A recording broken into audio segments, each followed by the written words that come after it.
आमे भी आसी पहुंचु खोर्धा मुकुंद प्रसादर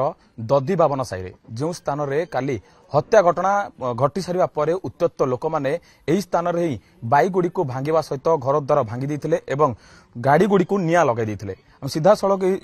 जो स्थान अच्छी यही स्थान रे ही निया लागिथिला दुईटी बाइक को संपूर्ण भाव में भांगी रुजिबा परे से माने निया लगाई देथिले एवं घर द्वार मध्य भांगी देथिले। आम सीधा सड़क जो माने स्थानीय बासिंदा अछंती ताको सहित आम सीधा सड़क आलोचना करबा। मोर झियारी दियर झिया सी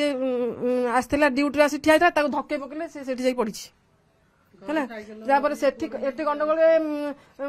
माने असला भाषा सुधा तुम एठू बाहर आस तुम हाणी दबू मारिदबू एमती कहीकि एटी गाड़ी दीटाक पड़देले मोर पिला गाड़ी गोड़ जुआड़े न जापरनी कुआड़े किसी गाड़ी ना कुआड़े जापरनी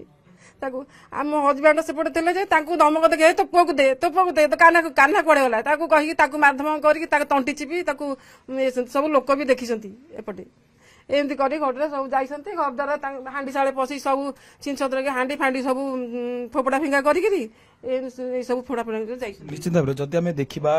कौन भाई उत्त्यक्त लोक मैंने कौन ये कांड घटाइले सी पोड़ा साई को लोक दीटा गोटे लोक को मर्डर कर किए से आम भी जानू स्त्री लोकटा कहीं जानबू सी सेपटे सेमती करी पोड़ा साई सब एमती होकर सब से पटू आसिले सब से माड़ी साई एपटे सेपटे सब सब से इंटा जाक भांगी भांगी आइले आमर लास्ट आमर पूरा सीरियस कर सब निश्चित भाव में आउ जन मौसी अच्छा सीधा सड़क सहित आलोचना करवा कौन घटी आपड़ काली उपस्थित निजे थे। हाँ सर आम ये पुअर भी गाड़ी मोर साइकेल घर नहीं माने जाली साइकेल आमको भी बर्तमान हाणी दे बर्तमान आम से घर रही 3 धक्का लेखा बाढ़ आमको तापर आम से घर दुआर देकी रही आम रोषेर स्टाण्ड फाण्ड गैस फैस सब पपड़ा फिंगा कर भात हांडी चेपा चुपा करके सफा करके सर ए भात बस बर्तमान निश्चित भाव में मौसी अच्छा जड़े जे कि वृद्ध मौसी आज जन्माष्टमी मौसी जन्माष्टमी आज कौन केमती पालन कर धक्का बार मत पकेले काना को दियो कहीकि आम घर 50-60 लोक पशिगले आम कौन कर कौन आम से रखल आम हाथ में कि नहीं आम कहलु यार कौन एमती होची हाण देबू मार देबू हे काना छड़ काना खाली से पटू आम लुचेकी रखिलु कहली पुआ तू रह आम गाड़ी जाऊ कि आम पछे मर तू रह गत काली कौन एमती घटना घटिला जे हत्याकांड कौन पे होइथिला अरे बाईपास सेपट झामला गाँव में पशिकी भंगा रोजा कर पठाण हत्याकांड कौन पे होला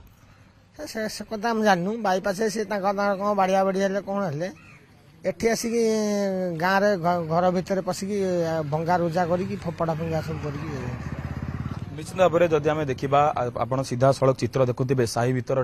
जे साही भितर संपूर्ण भाव में सुनसान हो जाती जे गाँ भितर जो 163 जो लगी धारा बीएनएस धारा अनुसार जो 163 धारा लगी आगामी दिन में एभली अप्रीतिकर परिस्थिति न उपजिब एवं किभली भाव में शांति श्रृंखला फेरी आसिब से नहीं जिला प्रशासन पक्षर व्यापक व्यवस्था करा जायछि।